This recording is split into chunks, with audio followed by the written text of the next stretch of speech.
Hi, everybody. My God. What's going on in Penny Dreadful? Like, what is this? What the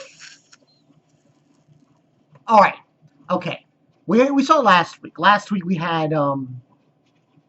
um we had Fat Vanessa, and she's in that room and she sees Dracula and she's this week topped that week. How is that possible? How do you possibly do going on? Okay. So we get two different plots in this episode. Um, Dr. Frankenstein, and Dr. Jekyll. That's very short. It's really, let's talk about that first. And the name of this was Episode 5, Season 3, This World is Our Hell. Now, it's very short what's going on with Dr. Jekyll and Dr.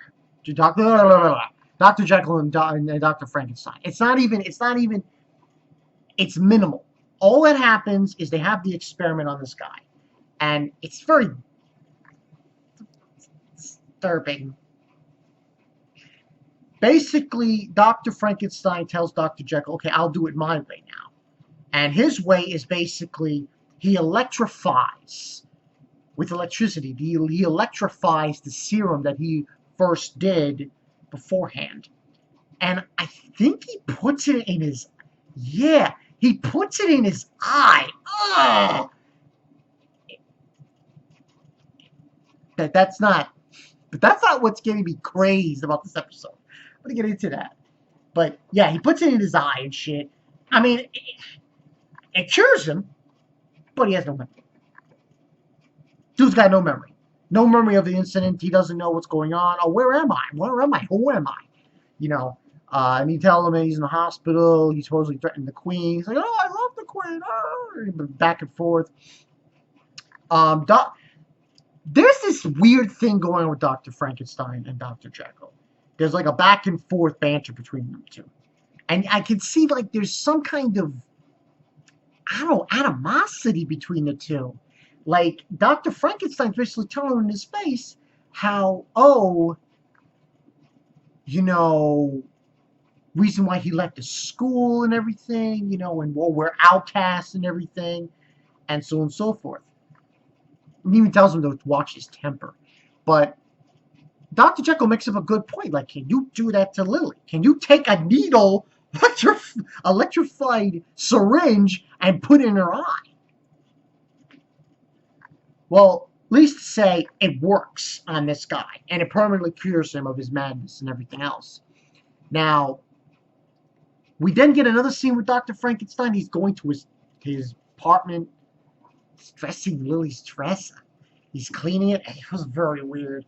But that's all we get from Dr. Jekyll and Mr. Hyde. The Dr. Jekyll and they say Dr. and Mr. Hyde.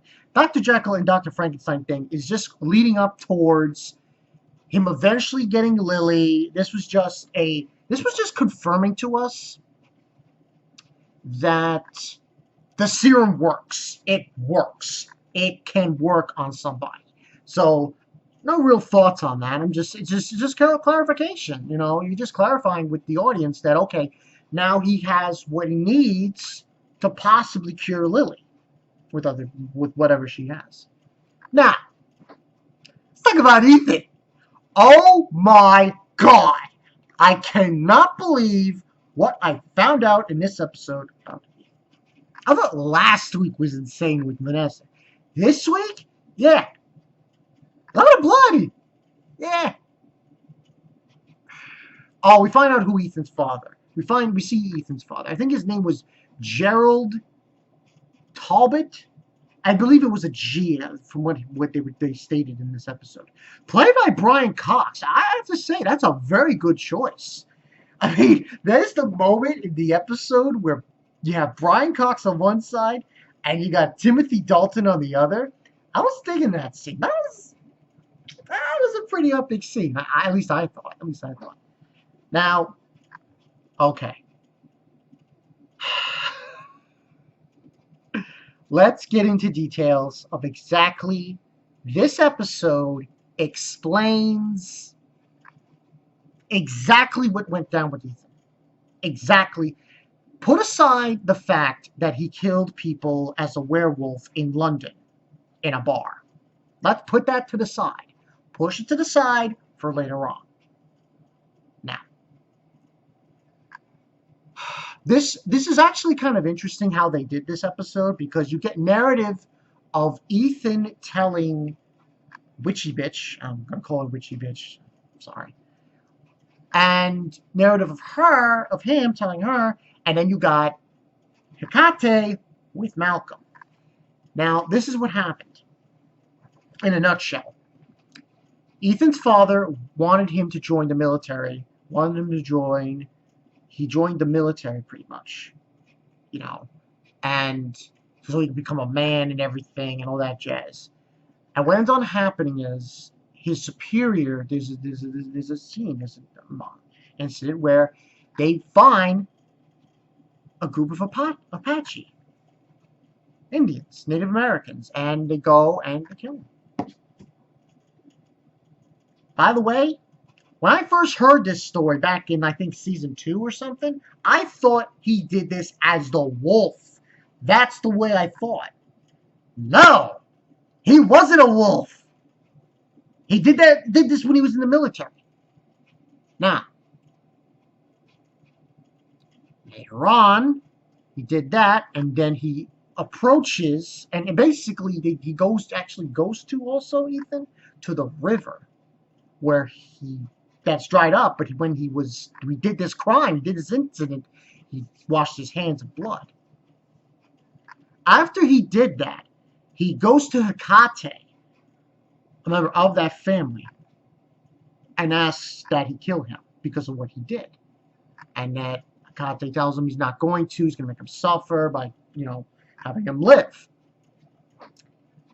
The twist of this whole story is that after he did that, and they made him live, Ethan and the remaining of these Apache started attacking the army. He went against the army. And it wasn't going to work, because every time they would kill 100, they would send 100 more. There were like 39 of them. They do this to get the weapons and food and everything. They go to Ethan's house, Talbot Ranch, to get the weapons and the food. What we don't know is what actually happened there, which I will get into. So he gets this story out. Here's the thing. When I heard this story, I was like, oh, wow. The more of what pisses me off about it is that Ethan already had the thing with the England thing and everything else, but add this to it? Because when I found out later on, I'm like, yo, that's fucked up. Because you know why? Logistically speaking, he's butchering people. They went out and they killed the Indians. They don't consider them human. So, because the twist of it was that later on we find out, and then he tells this story to her, and and what ends on happening is this incredible sequence. Using Ethan's blood, she summons rattlesnakes from the ground, and they poison everybody, including Hecate. And Malcolm kills one of the English guys, not the investigator, the other guy.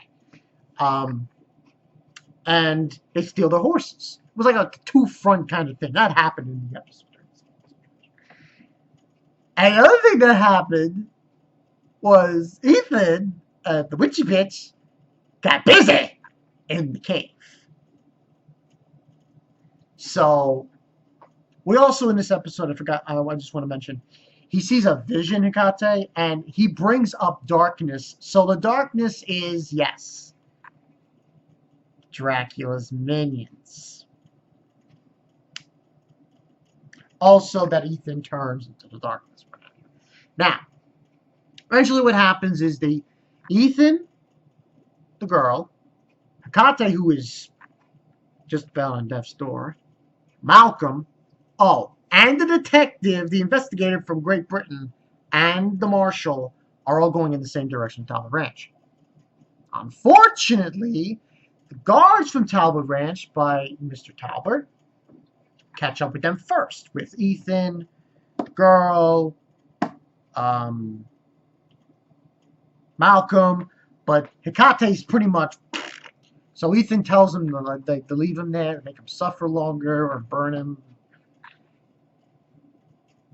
What we find out when he gets to Talbot Ranch, there was an interesting situation because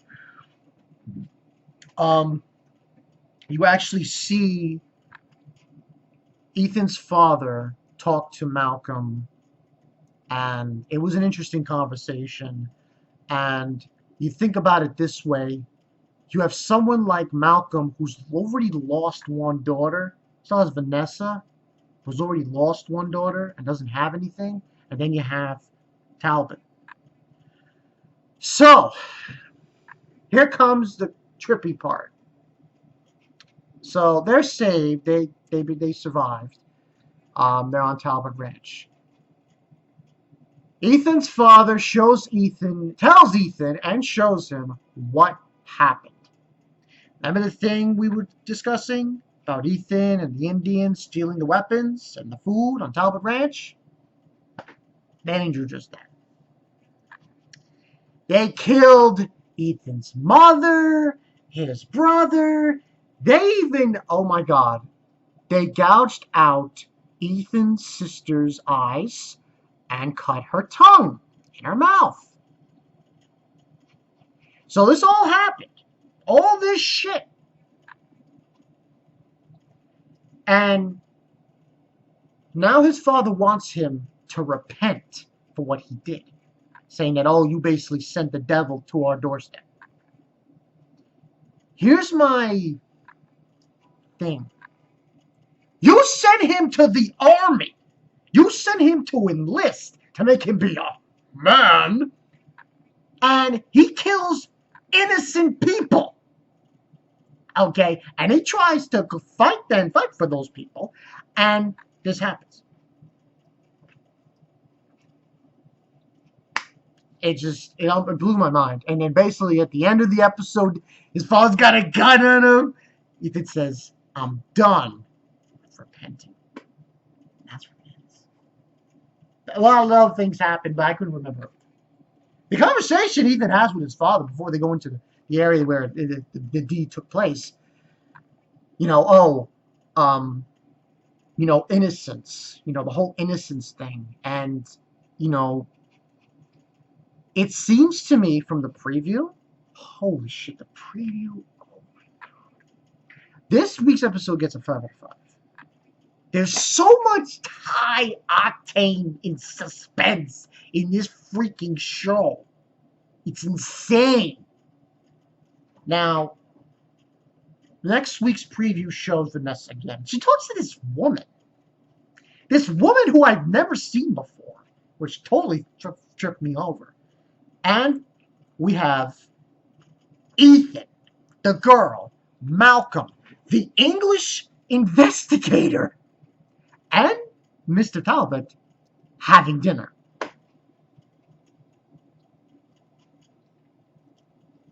Well, I think there's a possibility from the preview that Hecate, he might still be alive. I don't know how he survived rattlesnake poisoning, but fuck it. This whole scene, this whole event is just filled with such conflict. Because on one hand, you want to agree with Ethan's decision. I truly want to agree with Ethan's decision. Because the fact of the matter is, he could have not done that. He could have said, fuck the army, I'm getting the fuck out. If I was him, I'd rather be a fugitive from the army. I really would have. But he wanted to help the Apache, and he felt guilty for what he did. And ended up... It's so fucked up! It's so fucked up! And I have to give props to Brian Cox. I think Brian Cox and Timothy Dalton in the same scene, that put icing on the cake for me. I don't know, I just liked him in that scene. And apparently he wants Malcolm to help him still. So, listen, this was episode 5. Now, my brother told me he found out there are 9 episodes of Penny Dreadful. So we're not getting 10 episodes in this season. It's only going to be 9. But I can't stop watching this shit. It's so goddamn amazing. I hope this continues. I really want this to continue, Penny Dreadful. Because it's been good so far. And this is just throwing just... Holy crap. Now... we also got some little tidbits from that woman with her mother and saying that, oh, when she was 5 years old, Lucifer clawed at her back or some shit like that. When she was like 5. That's pretty fucked up. But, I mean, this is very... Last things to say on this episode is just Ethan... Oh, man, it's so fucked up because on one hand, yeah, you know what he did was wrong because killing those Indians, and you do. It's they don't treat them as, I mean, this is the 1800s, okay? So this is probably like, I really don't think, this is the West, so this is like around, the time when, you had the Marshalls, and it was the deserts, and New Mexico. So this is probably after the Civil War as well. But they don't treat Indians, they're not human, they say. So, those are the other thing that I thought was interesting in this episode. And this whole prophecy thing about the darkness and the boy who saves people from the darkness. I thought that was interesting. Damn. But overall, 5 and 5. I just can't believe this episode. Like, where do you go from that? Last week was Lucifer and Dracula in the same room, and then you give Ethan and his father, and he's Indians. Oh, God, it's just too much. And next week's going to be more crazy, like I just told you. 5 out of 5. I got a lot of comments last week for last week's episode. I want to see more comments. Come on, more comments, because this shit has gotten me like flustered. God damn. No. I do, but you know what? I'm gonna say it. Don't say it. I'm free. I'm glad what Ethan did. No, I am. Because I know it's fucked up, and his family was killed by the Indians. But, then his father should have sent him to fucking military. How about that? Don't send him to the army. Send him somewhere else. Or, if I was Ethan, I'd say, fuck this, I'm out of here. No, but I just can't do that. I'm Bonk922. I'll see you guys later. Man, what's gonna happen by episode 9? What the fuck? What's gonna happen? I truly believe Ethan is going to be in England with a final confrontation with Dracula. I really do think that's going to happen. But we'll see. I'll see you guys later. Peace.